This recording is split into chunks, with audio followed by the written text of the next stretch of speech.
Selamat hari Minggu bagi kita semua. Bersama keluarga kami menyapa kita semua. Selamat pagi, Shalom Aleichem. Puji Tuhan. Tetap maju di dalam Tuhan,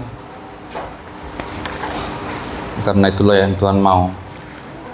Ada banyak tantangan, ada banyak rintangan, tetapi kalau kita mau, Tuhan tetap menguatkan kita, meneguhkan kita. Terima kasih buat Pak Siregar, buat pelayanannya.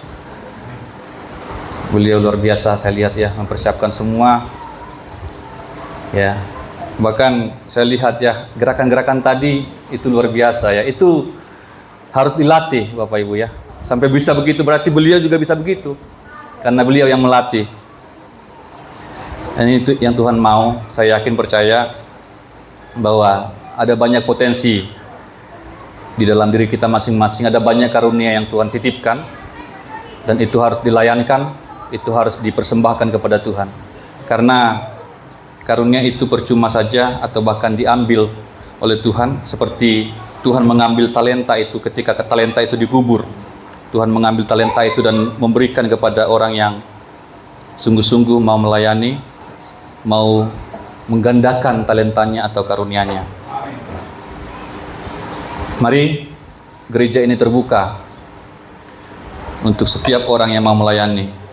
Tetapi kalau tidak mau melayani, kami tetap akan melayani dengan segala yang kami mampu. Tetap gereja ini harus berjalan, karena kita yakin, percaya bahwa gereja ini adalah gerejanya Tuhan. Tuhan yang membuka, dan gereja Tuhan adalah gereja yang Tuhan lindungi, Tuhan proteksi, dan alam maut tidak akan dapat mengganggunya. Tema gereja kita tahun ini adalah komitmen, ya. Komitmen. Dan Januari sampai Juni atau bulan 6 kita berbicara komitmen atas kekristenan kita. Bulan 1 sampai bulan 6 komitmen atas kekristenan kita. Kemudian bulan Juli sampai Desember nanti itu adalah komitmen atas nilai-nilai yang kita percaya dari Alkitab. Dan bulan ini, bulan September, subtema kita adalah tentang nikah.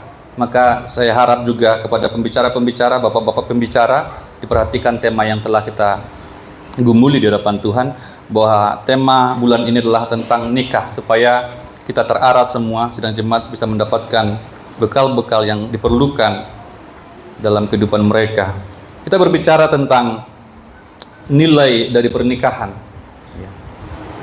karena komitmen pernikahan juga semakin tergerus belakangan ini. Hari ini pernikahan telah kehilangan kesakralannya. Yang lebih miris lagi, lebih ironis lagi, ada banyak orang pada hari-hari ini ingin kawin, ya, tetapi tidak mau menikah. Ingin kawin tetapi tidak mau menikah. Karena ia tahu mungkin bahwa ketika ia menikah itu perlu komitmen. Ketika ia menikah itu akan melibatkan banyak tanggung jawab yang besar. Ketika ia menikah, ia terikat dengan seorang yang lain, istri atau suami, terikat dengan keluarga, terikat dengan banyak hal. Maka orang menghindari komitmen itu. Tetapi mereka mau menikmati hal-hal yang harusnya dinikmati dalam nikah. Sehingga banyak kehamilan di luar nikah, ya. Perceraian semakin marak, perselingkuhan juga demikian. Bukan hanya di kalangan atau di luar kekristenan Bapak Ibu. Kalau itu kita tidak bisa apa-apa. Tetapi yang membuat hati kita sedih, hal ini juga terjadi di kalangan kita, orang Kristen. Perselingkuhan, perceraian terjadi di kekristenan. Bukan hanya di jemaat, bahkan pendeta pun mengalami. Ya. Perselingkuhan, perceraian di kalangan pendeta pun terjadi. Maka kita akan kembali kepada firman Tuhan supaya kita kembali melihat dan memahami apa itu nikah. Maka saya buat tema bagi kita pada hari ini, The Origin of Marriage. Nikah yang ori, nikah yang orisinal. Coba kita lihat satu bagian firman Tuhan, yaitu dalam Kejadian pasal 1. Ini luar biasa Alkitab ini. Kalau saudara suka membaca Alkitab, saudara akan menemukan bahwa kitab Kejadian itu permulaan segala sesuatu, ya. Permulaan segala sesuatu. Permulaan segala yang baik dan juga permulaan segala yang buruk terjadi di kitab ini. Jadi kitab Kejadian ini merupakan fondasi bagi seluruh konsep-konsep atau pengajaran-pengajaran di kitab-kitab berikutnya. Nah, di kitab Kejadian pun telah dituliskan tentang nikah.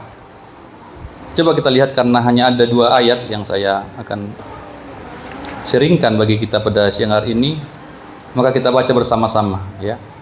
Kejadian pasal 1, lembaran pertama Alkitab kita, langsung bicara tentang nikah. Ayat 27 dan 28, kita baca bersama-sama dengan suara terbaik kita.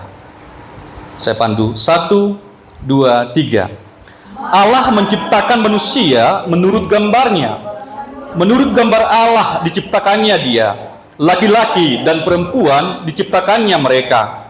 Allah memberkati mereka dan berfirman kepada mereka, "Bercuculah dan bertambah banyaklah. Penuhilah bumi dan taklukkanlah itu. Berkuasalah atas ikan-ikan di laut, burung-burung di udara, dan atas segala binatang melata di bumi." Ini yang akan kita renungkan pada saat ini. Iya. Saya berikan definisi untuk mengawali pembahasan kita. The origin of marriage berarti asal muasal pernikahan. Hari ini kita berbicara mengenai pernikahan yang asali, pernikahan yang pada mulanya, pernikahan yang asli. Aslinya pernikahan itu seperti apa? Sejatinya pernikahan itu seperti apa? Ini adalah pernikahan yang sejati atau pernikahan yang seharusnya, pernikahan yang sebenarnya. Karena belakangan ini pernikahan sudah mulai dibelokkan dengan segala konsep-konsep yang baru, dengan filsafat-filsafat yang baru, dengan budaya-budaya kontemporer yang berlangsung di antara kita, yang kita lihat dipertontonkan di media. Tetapi kita melihat dalam Alkitab ini adalah pernikahan yang sebenarnya, pernikahan yang hakiki. Kita sedang belajar pernikahan yang mula-mula, pernikahan yang awal. Itu adalah pernikahan yang sejati. Nikah yang sejati itu seperti apa, Bapak Ibu? Nikah yang seharusnya itu seperti apa? Berulang kali kami sampaikan di tempat ini, ketika sesuatu salah, seharusnya barang itu dikembalikan atau dibawa kepada pemiliknya, kepada penciptanya. Ketika kita punya motor, Yamaha, maka kita akan cari bengkel Yamaha. Ketika kita punya motor Honda, maka kita cari bengkel Honda yang sudah tersertifikat. Mereka adalah perwakilan dari pabrik yang ada di kota-kota. Kita bawa motor kita ke sana, kita servis motor kita di sana. Demikian juga seharusnya ketika manusia mengalami kerusakan, maka manusia itu harus dibawa kepada Tuhan, karena Tuhan yang menciptakan manusia. Ketika ada kerusakan dalam nikah, maka nikah itu seharusnya dibawa kepada Tuhan, karena Tuhan yang menciptakan nikah. Kita akan melihat bagaimana nikah yang sejati itu. Bagaimana nikah yang sejati, nikah yang ori. Orang muda suka istilah ori, ya. Ketika kita beli sesuatu, ada macam-macam rasa di sana, tetapi selalu ada yang ori. Demikian juga pernikahan. Sekarang sudah bermacam-macam pernikahan, sudah carut marut, luar biasa. Tetapi ada yang ori. Katakan ori. Ada yang asli. Pernikahan yang asli. Bagaimana nikah yang asli itu? Nikah yang sejati itu. Pertama, nikah pertama itu membawa gambar Allah. Ya, membawa gambar Allah. Nikah yang pertama itu merefleksikan gambar Allah. Karena nikah itu menyandang gambar Allah. Imago Dei. Nikah pertama itu menyatakan gambar Allah. Jadi nikah itu Bapak Ibu bukan hanya sekedar kumpul. Ya. Tetapi sesungguhnya yang pertama nikah itu adalah gambar Allah. Karena kita tahu bersama Allah kita adalah Allah Tritunggal. Ada satu Allah yang menyatakan diri dalam 3 pribadi. Mereka begitu berbeda tetapi mereka satu. Ini Allah. Jadi nikah itu adalah gambar Allah. Ketika ada nikah yang telah diberkati, maka dia sedang merefleksikan gambar Allah, kesatuan Allah Tritunggal. Ini tidak mudah dan ini tidak main-main. Maka kita bertanya, seperti apa Allah itu? Kalau nikah itu seperti apa? Kalau nikah itu seperti gambar Allah atau menyandang gambar Allah, nikah itu seperti apa? Nikah itu kudus. Nikah itu adalah sesuatu yang sakral. Sesuatu yang kudus. Dan ini juga Bapak Ibu, kita lihat belakangan ini sudah mulai pudar kekudusan dalam nikah itu. Ya. Gitu miris. Ini yang sedang digoncang oleh iblis pada saat ini. Nikah sedang digoncang oleh iblis. Di dalam nikah itu ada kekudusan. Kata kudus ini artinya terpisah. Terpisah. Di dalam nikah hanya ada suami dan istri. Tidak boleh ada yang lain. Nikah adalah penyatuan antara suami dengan istri. Allah itu kudus. Allah itu terpisah dari apapun. Allah itu bukan seperti siapapun, bukan seperti apapun. Dia terpisah dari ciptaannya. Allah itu sungguh-sungguh terpisah dan tidak campur aduk dengan ciptaannya. Dia kudus adanya. Maka nikah pun adalah kudus. Tidak boleh ada orang lain, tidak boleh ada orang ketiga, orang keempat, apalagi orang kelima. Amin Bapak Ibu. Amin. Makanya ketika seseorang sudah menikah, sebagai orang tua, kita tidak boleh lagi mencampuri. Ya. Karena itu nikah antara suami dan istri. Demikian juga sebaliknya. Orang yang menikah juga jangan dikit-dikit ngadu ke orang tua. Seingat saya selama saya menikah, udah hampir 5 tahun nih. 5 tahun ya? Ya. Hampir kami tidak pernah mengadu sama orang tua, walaupun orang tua dekat kami. Tentang apa yang terjadi pada nikah kami. Kami selesaikan sendiri. Demikian istri, saya ingatkan, jangan cepat-cepat ngadu. Karena antara suami dan istri terpisah, kudus. Ya. Kita bicarakan bersama-sama, kita berdoa bersama, kita selesaikan masalah bersama-sama. Jangan dikit-dikit ngadu, jangan dikit-dikit pulang ke kampung halaman. Jangan dikit-dikit ngadu ke keluarga, ngadu ke kumpulan. Ya. Nikah itu adalah kudus. Karena belum tentu selesai Bapak Ibu. Ketika kita ada masalah dalam nikah, kita ngadu kepada orang lain, kita ngadu kepada orang tua, ngadu kepada mertua, ngadu kepada tetangga, belum tentu selesai. Bisa makin buyar, makin besar masalahnya. Iya. Kalau belum bisa diselesaikan, duduk tenang, cari Tuhan dulu. Karena nikah itu adalah gambar Allah. Amin Bapak Ibu. Amin. Hanya Allah yang bisa menyelesaikan kalau ada masalah dalam nikah. Maka dikatakan, coba Desi bantu dalam pembacaan, terpisah dari orang tua. 2 ayat 23-25. Ya, pasal 2 ayat 23-25. Lalu berkatalah manusia itu, inilah dia, tulang dari tulangku dan daging dari dagingku. Terus? Ia akan dinamai perempuan, sebab ia diambil dari laki-laki.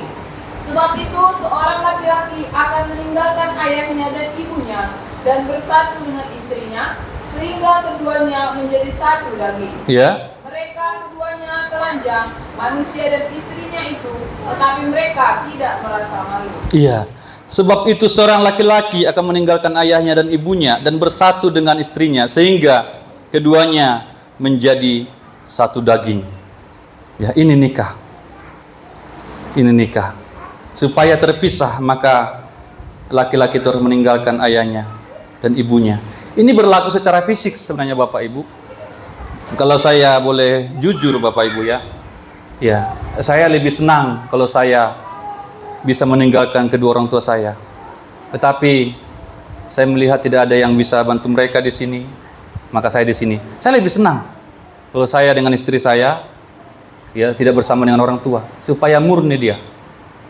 Tetapi salah satu tujuan saya kembali ke Batam adalah untuk menopang orang tua kami. Ya, ini menjadi janji saya sehingga saya berada bersama-sama dengan orang tua. Tetapi minimal terpisah di sini, jangan lagi saling mencampuri. Ya, jangan lagi saling mencampuri. Karena banyak hal Bapak Ibu nanti. Ya. Soal bagaimana mendidik anak dicampuri, soal bagaimana rumah dicampuri, soal bagaimana keuangan dicampuri, sehingga nikah yang baru ini tidak bisa punya karakter sendiri, tidak bisa berjalan dengan cara sendiri. Ya. Lebih baik kalau bisa-bisanya keluar dari rumah orang tua, kecuali ada hal-hal tertentu seperti yang kami alami di sini yang tidak bisa kita abaikan. Karena ini firman Tuhan. Tetapi pengertian kedua yang saya sampaikan tadi, tidak boleh ada intervensi lagi dari orang lain. Ketika sudah memutuskan untuk menikah, tidak boleh ada intervensi yang lain. Terpisah. Meninggalkan ayahnya dan ibunya, bersatu dengan istrinya. Jadi nikah ini adalah kesatuan suami istri saya sampaikan tadi, tetapi terpisah dari orang-orang yang lain. Tidak ada gangguan atau pengaruh-pengaruh dari luar. Itu artinya kudus, dijaga. Tidak ada lagi gangguan dari pria lain, tidak ada lagi gangguan dari wanita lain, tidak ada lagi gangguan dari mantan-mantan. Ya. Karena bisa terjadi, mantan-mantan masih ada. Ya. Terus ada gangguan, minta video call atau apa, itu tidak boleh lagi. Amin Bapak Ibu? Iya. Yang muda-muda juga dengarkan ini. Jadi sekali sudah mengambil keputusan untuk menikah, ingat bahwa nikah itu kudus. Tidak boleh ada yang lain lagi selain berdua. Ya. Bahkan nanti punya anak pun tidak boleh diurusin sama anak. Ya, namanya nikah itu tidak boleh diurusin oleh anak. Kemudian artinya adalah bahwa nikah itu mulia. Nikah itu mulia karena Allah itu mulia. Ya. Nikah adalah sesuatu yang mulia. Nikah adalah sesuatu yang luhur. Nikah adalah sesuatu yang nilainya tinggi. Kita begitu miris melihat ada banyak pernikahan-pernikahan, ya. Persiapan pernikahannya, persiapan weddingnya itu luar biasa. Ya. Menelan biaya bisa ratusan juta, Bapak Ibu. Tetapi kita mendengar kemudian hari, seminggu, 2 minggu sudah bubar. Sebulan, 2 bulan sudah bubar. Setahun, 2 tahun sudah bubar.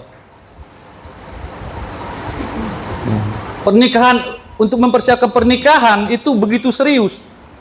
Tetapi mereka tidak serius dengan mempersiapkan pernikahan itu sendiri, untuk menjalani pernikahan itu.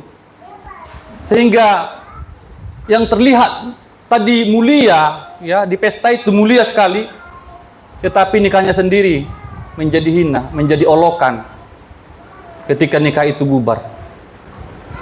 Nikah itu Bapak Ibu bukan pestanya, amin? Amin? Bukan pestanya.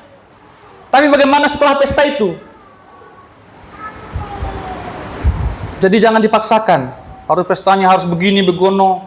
Bukan itu yang terpenting. Tapi manusia seringkali mengutamakan apa yang tidak utama, mementingkan apa yang tidak penting. Untuk pesta itu berani mengutang, berani minjam supaya terlihat luhur mulia. Tetapi sebenarnya yang Tuhan mau bukan pesta itu, tetapi nikah itu sendiri yang harus mulia. Nikah itu mulia karena Tuhan itu mulia.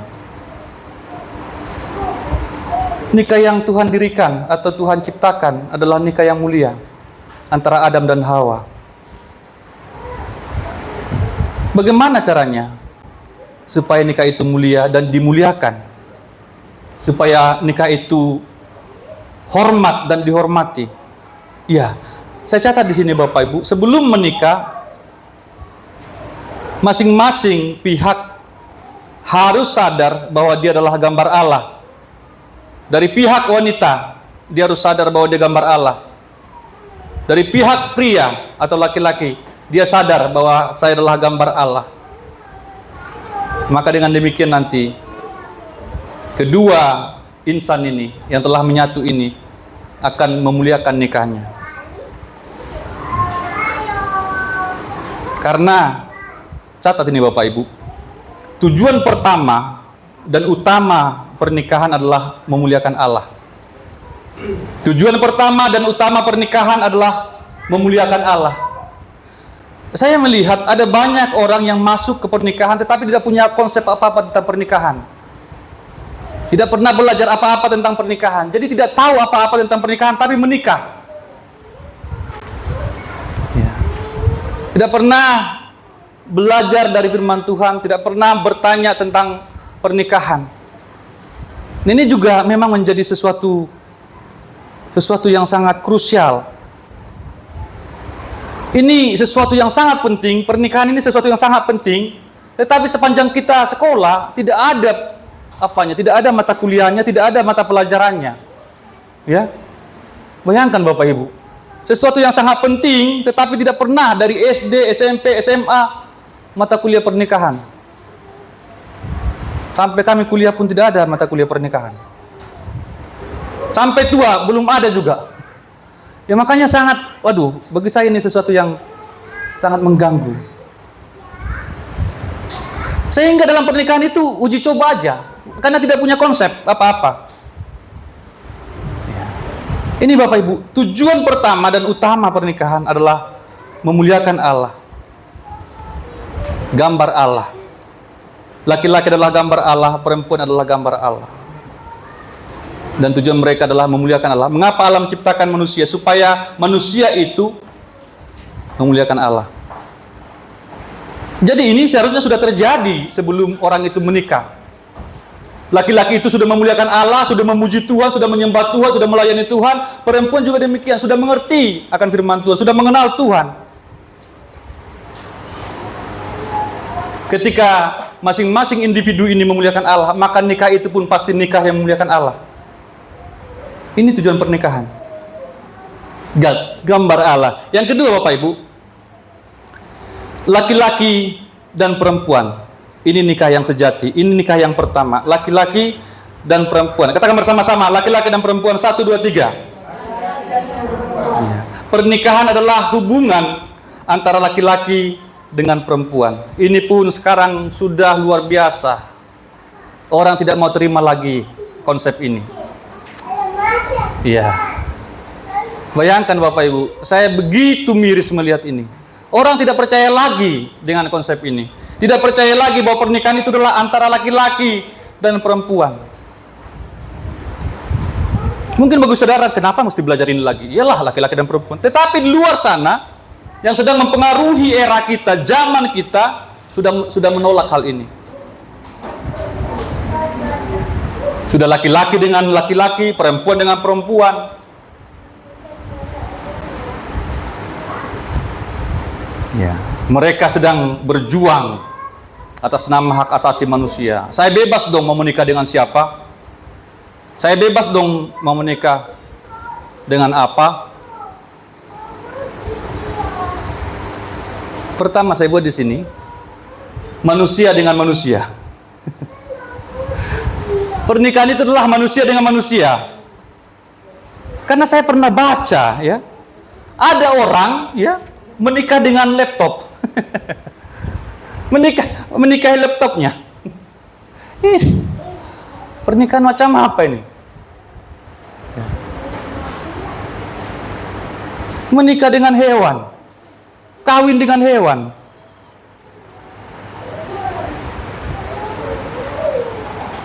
Menikah dengan boneka. menikah dengan robot. Ini terjadi Bapak Ibu. Pernikahan yang sejati adalah manusia dengan manusia, laki-laki dengan perempuan, suami dengan istri. Iya, laki-laki suami, perempuan istri. Jangan terbalik. Jangan terbalik. Ya, jelas itu. Jelas sekali. Ini pernikahan pertama. Karena ketika Allah menciptakan pertama kali, itu langsung dalam satu hubungan antara laki-laki dan perempuan, Bapak Ibu. Jadi Allah telah langsung menciptakan pria dewasa dan perempuan dewasa. Iya. Yang layak, yang cukup untuk menikah. Ada suami, ada istri. Iya. Jadi jangan sampai kita terpengaruh dengan konsep-konsep yang sedang ditawarkan pada saat ini. Namanya juga cinta. Kita berhak mencintai siapa saja.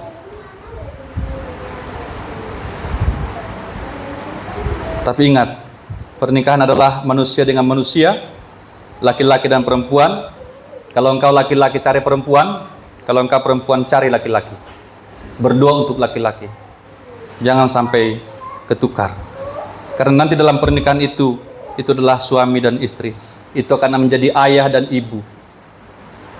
Dan hanya laki-laki dan perempuan yang bisa menghasilkan keturunan. Karena itu nanti akan menjadi berkat, ya, berkat. Ini pernikahan yang sejati. Kemudian pernikahan yang sejati itu diberkati oleh Tuhan. Katakan diberkati oleh Tuhan. Ya, nikah yang pertama itu diberkati oleh Tuhan sendiri. Ya, karena memang nikah itu dirancang oleh Tuhan. Pada awalnya Bapak Ibu, nikah itu bukan karangan si Adam. Nikah itu bukan karangan manusia. Bukan Adam yang menginginkan untuk menikah. Tetapi Allah sendiri yang melihat bahwa laki-laki itu tidak baik seorang diri. Maka Allah menciptakan Hawa. Mengambil dari tulang rusuknya. Jadi bukan maunya manusia untuk menikah. Ini adalah rancangan Allah. Rancangan Tuhan.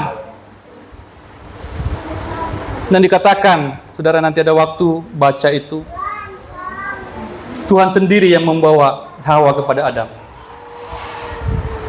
Maka Adam berkata, tadi sudah dibacakan oleh Desi, inilah dia, tulang dari tulangku dan daging dari dagingku. Ia akan dinamai perempuan, sebab ia diambil dari laki-laki dan cocok. Amin. Iya. Karena tulangnya, bukan tulang paman ini ya, dari tulangnya memang, tulang rusuknya. Dan karena dagingnya, dari dagingnya, pasti cocok. Jadi jangan juga artikan cocok itu tidak pernah ribut dalam rumah tangga, bukan itu artinya. Tetapi secara biologis ya, memang demikian. Cocok ya, antara laki-laki dan perempuan. Dan secara psikologis juga memang harus laki-laki dan perempuan. Karena secara psikologis laki-laki dan perempuan itu berbeda. Jadi yang cocok ini di sini adalah yang berbeda, ya. Bukan yang sama. Yang cocok itu yang berbeda. Seringkali kita salah ya. Coba lihat ya. Antara gembok dan kunci, cocok ya? Itu yang cocok itu berbeda. Kuncinya beda, gemboknya bentuknya beda. Antara baut dan mur itu cocok, itu kan beda. Jadi yang cocok itu adalah yang berbeda. Makanya tadi sebelumnya itu laki-laki dan perempuan itu berbeda. Laki-laki berbeda, perempuan berbeda. Itu adalah nikah yang dirancang oleh Tuhan. Dan kemudian nikah itu direstui oleh Tuhan. Ini artinya diberkati. Nikah itu harus direstui oleh Tuhan. Seringkali anak muda itu suka dulu baru tanya Tuhan, ya kan? Lihat wanita atau lihat pria langsung dak-dik dulu. Setelah kesem-sem itu jatuh cinta, ya kan? Baru tanya Tuhan, baru doa puasa. Tuhan, jodohkanlah saya dengan dia. Gitu ya. Bukan tanya Tuhan dulu. Tuhan, jodohkan saya dengan dia. Tuhan, restuilah ini. Dalam perjalanannya ada banyak masalah, ada banyak indikasi yang Tuhan berikan, ada banyak tanda-tanda yang Tuhan berikan bahwa mereka tidak cocok. Ya, dia tidak mau tahu karena sudah jatuh cinta. Hatinya sudah hot, pikirannya, akal sehatnya sudah hilang. Ya. Seharusnya pada saat pendekatan seperti itu harus sungguh-sungguh, ya. Jangan sampai terlanjur. Seringkali pernikahan itu terlanjur, ya, terlanjur menikah. Tetapi seharusnya itu adalah restunya Tuhan, ya. Restunya Tuhan. Itu tadi Tuhan yang membawa wanita itu. Minimal bagi kita pada saat ini harusnya Tuhan yang mempertemukan antara laki-laki dan perempuan itu. Dan mereka berdoa bersama-sama. Apakah memang itu dari Tuhan? Apakah laki-laki itu dari Tuhan atau perempuan itu dari Tuhan? Masing-masing berdoa menahan dirinya. Pastikan bahwa nikah itu berada dalam restunya Tuhan. Jangan terjadi dulu. Apalagi terjadi dalam hubungan-hubungan yang sudah lebih jauh. Itu lebih berbahaya lagi. Ini yang diberkati Tuhan. Nikah yang dirancang oleh Tuhan, nikah yang direstui oleh Tuhan. Bagaimana nikah yang diberkati oleh Tuhan? Ya. Kembali kepada poin yang pertama kedua tadi, ya. Yaitu membawa gambar Allah. Nikah yang memuliakan Allah pasti diberkati oleh Tuhan. Amin, Bapak Ibu. Amin. Ya. Antara laki-laki dengan perempuan, antara laki-laki dan perempuan. Ini masalahnya Bapak Ibu yang kita dengar saat ini. Sudah jelas melanggar firman Tuhan, sudah jelas laki-laki dengan laki-laki, sudah jelas homo, sudah jelas lesbi, tetapi minta berkat di gereja padahal mereka sudah melanggar firman Tuhan. Ini kan aneh sekali.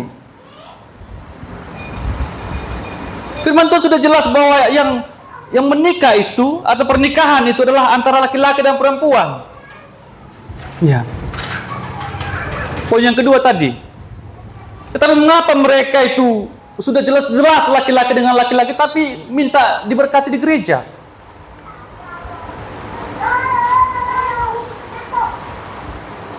Seharusnya mereka harusnya konsekuen, ya. Itu menurut saya. Kalau tidak mau antara laki-laki dengan perempuan, maunya laki-laki dengan laki-laki, gak usah lagi minta berkat di gereja. Amin. Amin. Mengapa minta berkat dari pendeta lagi? Padahal dia tahu bahwa pendeta itu melayani firman, pelayan firman. Iya. Mengapa dia masih butuh berkat dari gereja? Sudah jelas hubungan lesbi, sudah jelas hubungan homo, laki-laki dengan laki-laki, jeruk makan jeruk, minta berkat dari gereja. Ini tidak masuk akal menurut saya. Ya kalau memang mau melanggar firman Tuhan, ya sudah. Terserahlah siapa yang memberkati dia. Ini yang sedang digugat saat ini. Mereka mau meminta legalitas tentang hubungan sesama jenis LGBT, meminta legalitas dari pemerintah, meminta legalitas dari gereja. Ayo Pak Pendeta, nikahkan kami. Kalau enggak, engkau dipenjara karena undang-undang mengatakan bahwa kami boleh menikah. Nah, ini menjadi sebuah masalah. Sudah banyak negara yang menganut hal yang salah ini. Sudah banyak gereja di luar negeri yang menikahkan sesama jenis ini. Saya tidak tahu dari mana dasarnya. Bayangkan Bapak Ibu, ini kan nggak masuk akal. Minta berkat dari Tuhan, tapi melawan Tuhan. Melawan Tuhan, tapi minta berkat dari Tuhan.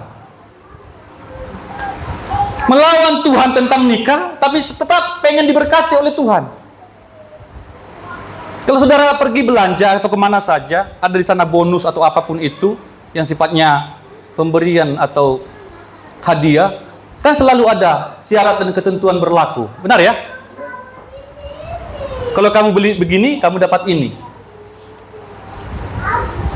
Gak mungkin kita pergi ke warung atau pergi ke mall, saya mau bonusnya aja, saya gak usah beli. Beli dulu baru dapat bonus, amin ya? Amin. Kerjakan dulu syaratnya, baru dapat berkatnya, baru dapat hadiahnya. Ini tidak mau taat melawan Tuhan, tetapi mau berkat dari Tuhan. Dari mana asalnya ini? Disuruh tobat tidak mau. Ayo bro, pernikahan itu laki-laki dengan perempuan bro. Enggak lah, aku jatuh cinta sama si boy katanya.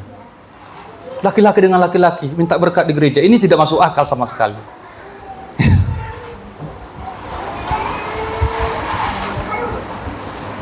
Seharusnya kalau mereka memang menolak firman Tuhan, maka carilah berkat dari sana, dari luar sana. Jangan cari berkat lagi dari Tuhan. Jangan minta berkat lagi dari gereja. Jangan minta surat nikah lagi dari gereja. Ya. Tapi ini yang terjadi Bapak Ibu saat ini. Melawan Tuhan, tetapi tetap ingin diberkati. Memberontak kepada Tuhan, tetapi kehidupan itu tetap minta diberkati. Orang menolak gambar Allah, tetapi minta diberkati. Orang menolak memuliakan Allah, tetap ingin diberkati. Orang menolak melayani Tuhan, tetap pengen diberkati. Menolak beribadah, tetap pengen diberkati.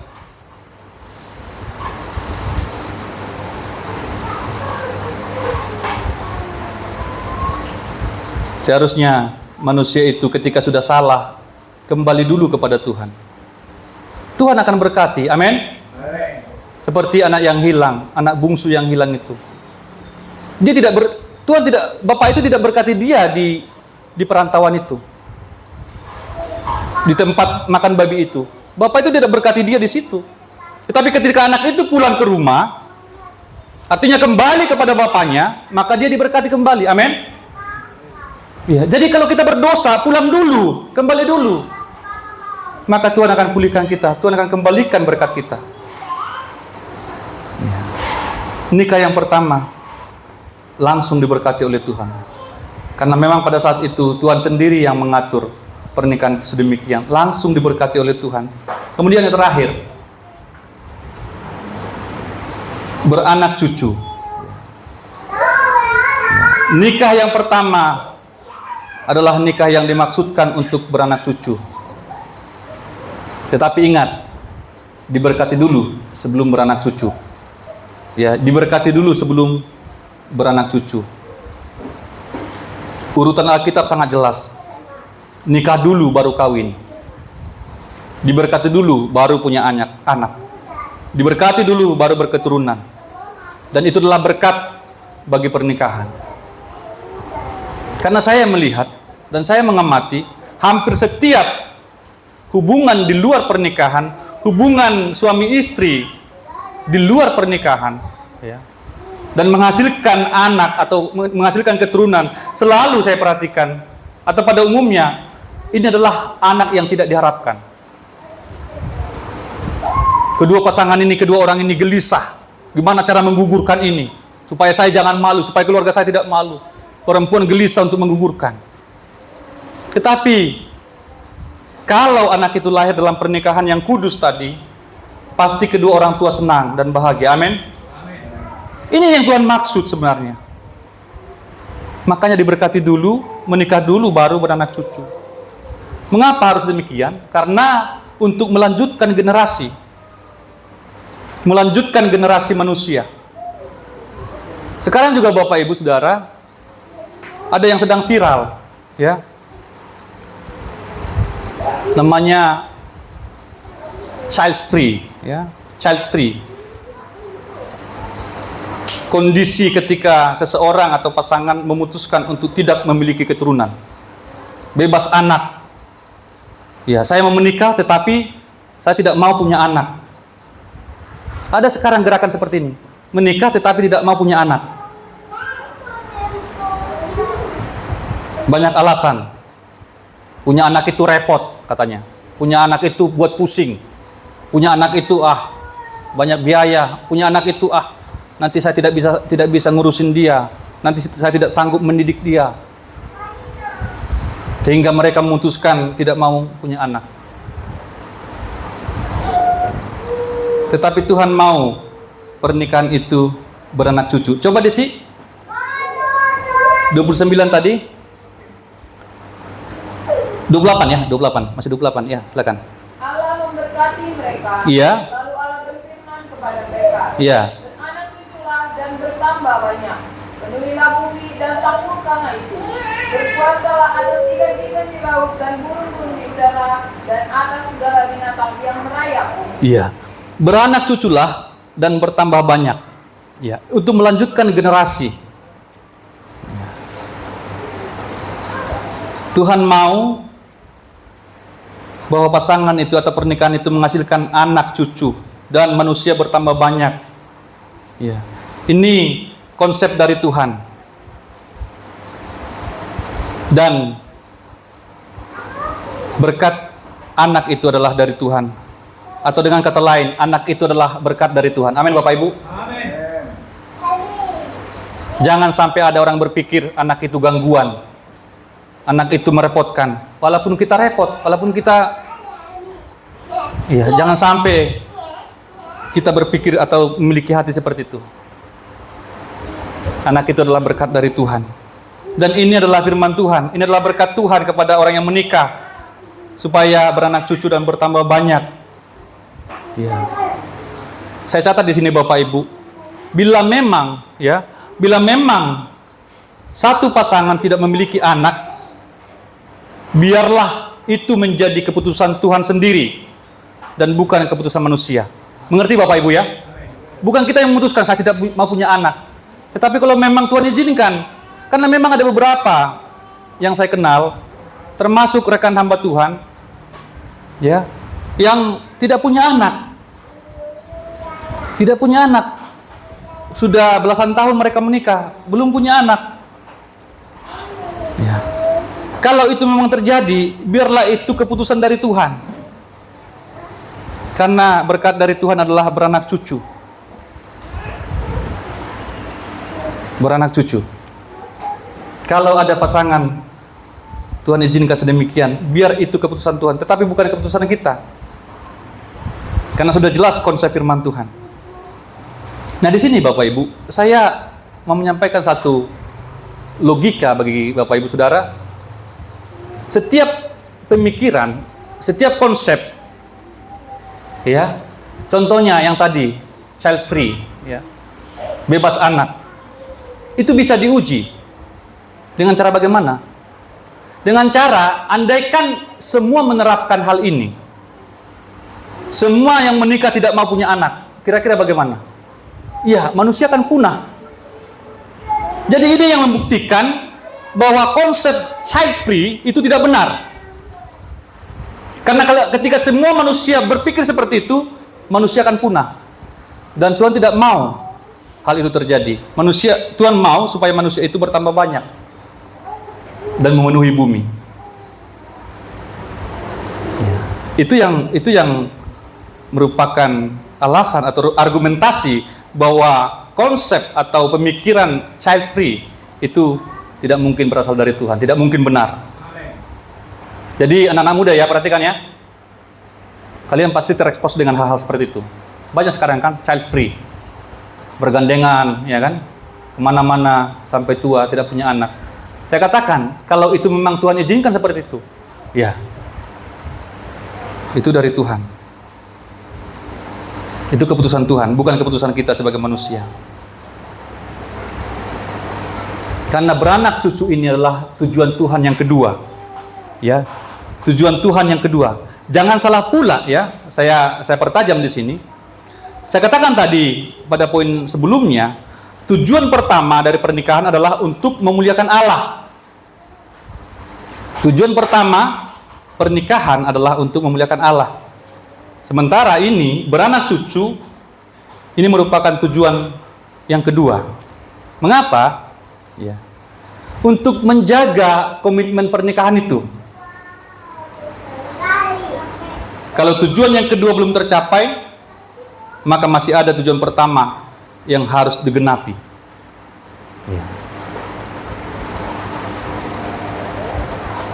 Dan saya yakin, saya buat sebuah kutipan di sini dari saya. Selama nikah itu memuliakan Tuhan, pasti bahagia. Amin. Amin. Entah dia sudah punya anak atau belum. Selama nikah itu memuliakan Tuhan, nikah itu pasti bahagia.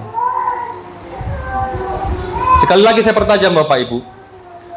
Kalau tujuan pertama dari sebuah nikah adalah berketurunan atau punya anak, maka akibatnya kalau tidak punya anak, nikah itu bisa bubar.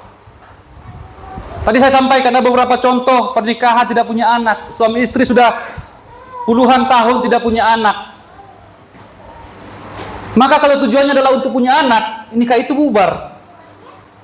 Ah, kamu mandul, kata suami kepada istrinya. Kata lagi istrinya, ah kamu yang mandul. Akhirnya berantakan terus, bertolak belakang terus, bentrok terus. Akhirnya bubar. Tetapi kalau tujuannya adalah untuk memuliakan Allah, maka tidak mungkin bubar. Amin Bapak Ibu. Amin. Manusia ini ada-ada saja Bapak Ibu ya. Perhatikan ini ya. Ada juga sudah punya anak pun masih pengen bubar. Mengapa? Iya memang saya punya anak, tetapi semua cewek. Sudah 5 cewek semua. Ya kan? Lapor kepada keluarga tadi. Ah si rakom meh. Boru ada sudah katanya. Disuruh dipisahkan istrinya karena anaknya perempuan semua. Ini kan aduh. Kalau perempuan puji Tuhan, kalau laki-laki haleluya. Amin. Amin. Itu semua dari Tuhan. Ada banyak begitu ya. Karena tidak sesuai dengan keinginan mertua, disuruh diputuskan, dipisahkan. Ini keterlaluan menurut saya. Ya. Yang tidak punya anak saja tidak boleh berpisah. Karena tujuan pertama pernikahan adalah memuliakan Tuhan, membawa gambar Allah.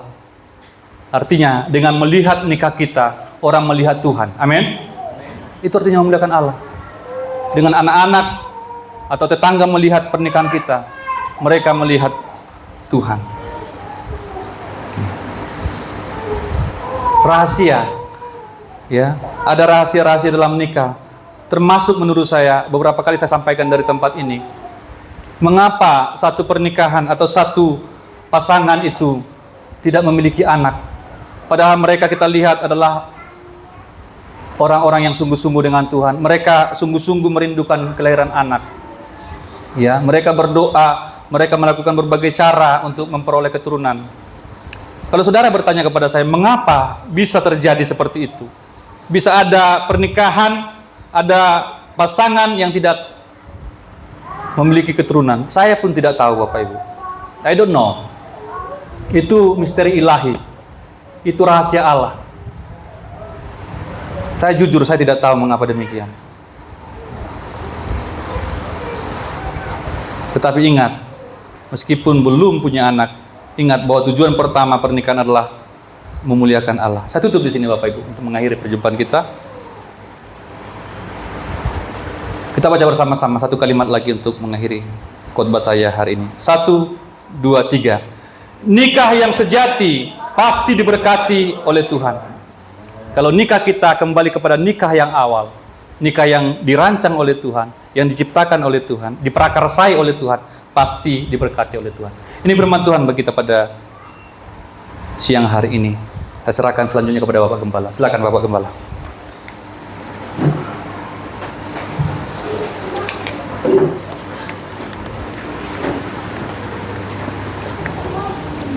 Ya, saya bersyukur saudara-saudara yang kasih. Semoga kami yang akan memberitakan firman menyimak ini hal yang sangat penting di hari yang terakhir.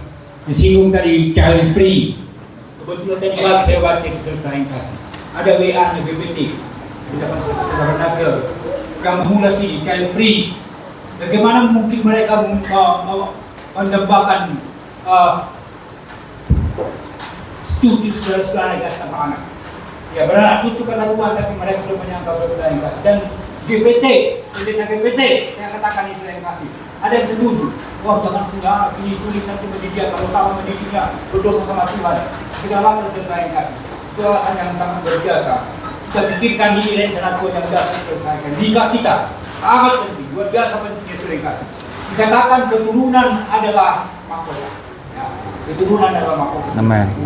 Jadi jangan takut berketurunan. Kalau sulit ngurusnya, sulit untuk merawat dan segala macam. Mari